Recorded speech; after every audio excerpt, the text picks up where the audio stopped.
21वीं सदी एक नया जंग का मैदान लेकर आई है, साइबर स्पेस। आम लड़ाई के उलट साइबर वॉरफेयर गोलियों और बमों से नहीं, बल्कि बिट्स और बाइट्स से लड़ा जाता है। ये एक ऐसी दुनिया है जहां देश और अपराधी ग्रुप दुनिया में कहीं से भी हमला कर सकते हैं। पावर ग्रिड से लेकर चुनाव तक सब कुछ निशाना बना सकते हैं। ये हमले जरूरी इंफ्रास्ट्रक्चर को डिसरप्ट कर सकते हैं, कीमती डेटा चुरा सकते हैं और यहाँ तक कि लोगों के बीच अफरा तफरी और झगड़ा भी पैदा कर सकते हैं। संघर्ष के इस नए युग में प्लेयर्स और टैक्टिक्स को समझना बहुत जरूरी है।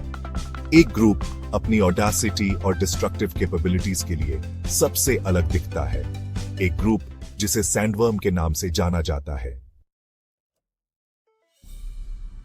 माना जाता है कि सैंडवर्म रूस की GRU मिलिट्री इंटेलिजेंस एजेंसी के अंदर एक यूनिट है। इसका नाम फ्रैंक हर्बर्ट के साइंस फिक्शन नॉवेल ड्यून के फिक्शनल क्रीचर्स से लिया गया है। जिस तरह वो सैंडवर्म सतह के नीचे छिपे हुए खतरे थे, उसी तरह ये ग्रुप इंटरनेट की छाया में काम करता है। इनकी असली ओरिजिन अभी भी अनक्लियर है, लेकिन सबूत बताते हैं कि ये कम से कम 2008 से एक्टिव है। दुनिया भर की सरकारों और ऑर्गेनाइजेशंस को टारगेट कर रहे हैं। इनके मकसद रूस के जियोपॉलिटिकल इंटरेस्ट से मेल खाते हैं, जिनमें अक्सर जासूसी, तोड़फोड़ और दुश्मनों को कमजोर करना शामिल होता है। सैंडवर्म के सबसे विनाशकारी हमलों में से एक है 2017 का नॉटपीडिया मैलवेयर आउटब्रेक।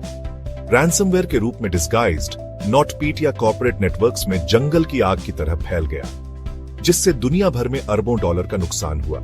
शुरुआत में ये एक क्रिमिनल स्कीम लग रहा था, लेकिन नॉटपेटिया के इंडिस्क्रिमिनेट नेचर और शेयर डिस्ट्रक्टिवनेस ने एक नेशन स्टेट एक्टर की तरफ इशारा किया। इस हमले ने शिपिंग जायंट मेयर्स्क से लेकर फार्मास्यूटिकल कंपनी मर्क तक कई सेक्टर्स के बिजनेसेस को क्रिपल कर दिया। ये देखना ऐसा था जैसे डिजिटल वाइल्ड फायर देख रहे हो। हमारे सिस्टम्स पूरी तरह से पैरालाइज्ड हो गए थे और नुकसान बस अनइमेजिनेबल था। हमने कभी नहीं सोचा था कि ऐसा कुछ इतने बड़े पैमाने पर हो सकता है। 2018 में प्योंगचांग, दक्षिण कोरिया में विंटर ओलंपिक्स सैंडवर्म की डिसरप्टिव कैपेबिलिटीज का एक और टारगेट बन गया। ओलंपिक डिस्ट्रॉयर अटैक, जैसा कि इसे जाना जाने लगा, का उद्देश्य खेलों के ओपनिंग सेरेमनी को डिसरप्ट करना और वाइड स्प्रेड केओस पैदा करना था। मैलवेयर ने क्रिटिकल सिस्टम्स में इन्फिल्ट्रेट किया, इंटरनेट एक्सेस, ब्रॉडकास्टिंग सिस्टम्स और यहां तक कि ओलंपिक्स वेबसाइट को भी डाउन कर दिया। हालांकि ये हमला पूरी तरह से खेलों को डिरेल करने में नाकाम रहा, लेकिन इसने ग्लोबल स्टेज पर जियोपॉलिटिकल पर्पसेस के लिए साइबर अटैक्स का इस्तेमाल करने की सैंडवर्म की विलिंगनेस को डेमोन्स्ट्रेट किया। ये इस इंटरकनेक्टेड वर्ल्ड में हमारे सामने आने वाली वल्नरेबिलिटीज की एक स्टार्क रिमाइंडर थी। सेक्शन 5, डिजिटल डिटेक्टिव्स सैंडवर्म की तलाश। सैंडवर्म जैसे ग्रुप को ट्रैक करना कोई आसान काम नहीं है। ये हैकर्स हाईली स्किल्ड होते हैं, अपने ट्रैक्स को कवर करने और एनोनिमसली ऑपरेट करने के लिए सोफिस्टिकेटेड टेक्निक्स का इस्तेमाल करते हैं। हालांकि दुनिया भर के साइबर सिक्योरिटी रिसर्चर्स और इंटेलिजेंस एजेंसीज ने इन हमलों की इन्वेस्टिगेट करने के तरीके डेवलप किए हैं।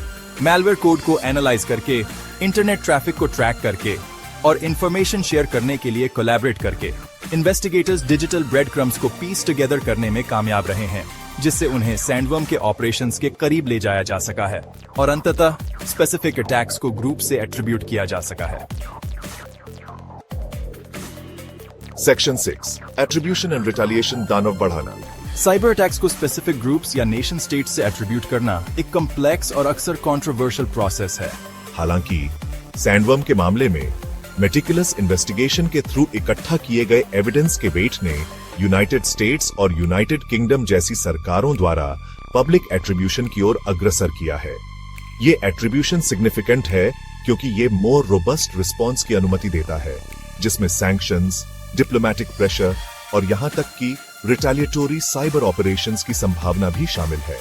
सैंडवर्म के public naming and shaming state sponsored cyber aggression को रोकने के बढ़ते महत्व को हाईलाइट करता है। सेक्शन 7, स्टेट स्पॉन्सर्ड हैकर्स की शैडोवी वर्ल्ड। सैंडवर्म स्टेट स्पॉन्सर्ड हैकिंग की शैडोवी वर्ल्ड में ऑपरेट करता है, जहां एस्पियोनाज, सैबोटाज और आउटराइट वॉरफेयर के बीच की लाइंस ब्लर हो जाती हैं। ये ग्रुप्स अक्सर वेल रिसोर्स्ड, हाईली ट्रेन्ड होते हैं और एक ऐसे सोफिस्टिकेशन लेवल के साथ ऑपरेट करते हैं जो उन्हें क्रिमिनल हैकिंग ग्रुप से अलग करता है। स्टेट स्पॉन्सर्ड हैकर्स के मोटिवेशंस और कैपेबिलिटीज को समझना उनके हमलों से बचाव के लिए क्रूशल है। ये एक ऐसी दुनिया है जहां जियोपॉलिटिकल राइवलरी साइबर स्पेस में प्ले आउट होती है, जिसके इंडिविजुअल्स, बिजनेसेस और यहां तक कि पूरे नेशंस के लिए पोटेंशियली डेवास्टेटिंग कॉन्सिक्वेंसेस हो सकते हैं। सेक्शन 8 साइबर वॉरफेयर का फ्यूचर एक लूमिंग थ्रेट। सैंडवर्म जैसे ग्रुप्स द्वारा उत्पन्न खतरा दूर नहीं होने वाला है। जैसे जैसे टेक्नोलॉजी आगे बढ़ेगी, वैसे वैसे साइबर वॉरफेयर के टूल्स और टैक्टिक्स भी आगे बढ़ेंगे। हमारी दुनिया की बढ़ती इंटरकनेक्टेडनेस का मतलब है मोर पोटेंशियल टारगेट्स और greater potential damage. Nation states और criminal organisations sophisticated cyber weapons develop करते रहेंगे, जो क्रिटिकल इंफ्रास्ट्रक्चर को डिसरप्ट करने, सेंसिटिव डेटा चुराने और लोगों के बीच डिस्कॉर्ड बोने में केपेबल होंगे। वॉरफेयर के फ्यूचर में निस्संदेह फिजिकल और डिजिटल बैटलफील्ड्स दोनों का ब्लेंड शामिल होगा। Section 9 staying ahead of the curve Sandworm era में साइबर सिक्योरिटी। इन इवॉल्विंग थ्रेट्स के सामने साइबर सिक्योरिटी को बोल्स्टर करना पैरामाउंट है। गवर्नमेंट्स, बिजनेसेस और इंडिविजुअल्स को अपने डेटा, सिस्टम्स और क्रिटिकल इंफ्रास्ट्रक्चर की रक्षा के लिए साइबर सिक्योरिटी मेजर्स को प्रायोरिटाइज करना चाहिए। इसमें रोबस्ट सिक्योरिटी सॉफ्टवेयर में इन्वेस्ट करना, लेटेस्ट थ्रेट्स के बारे में इन्फॉर्म्ड रहना और साइबर सिक्योरिटी अवेयरनेस के कल्चर को प्रमोट करना शामिल है। सैंडवर्म जैसे ग्रुप्स के टैक्टिक्स और मोटिवेशंस को समझकर हम 21वीं सदी में साइबर वॉरफेयर की चुनौतियों के लिए बेहतर तरीके से प्रिपेयर कर सकते हैं। अगर आप साइबर सिक्योरिटी, एथिकल हैकिंग और इस बढ़ती हुई डिजिटल दुनिया में सुरक्षित रहने के तरीके के बारे में ज्यादा जानना चाहते हैं, तो सब्सक्राइब बटन दबाना न भूलें और नोटिफिकेशन ऑन कर लें, क्योंकि इस चैनल पर हम आपको वह ज्ञान और उपकरण देने के लिए प्रतिबद्ध हैं जिनकी आपको डिजिटल दुनिया में सुरक्षित और सिक्योर तरीके से आगे बढ़ने के लिए जरूरत है। सावधान रहें, सुरक्षित रहें।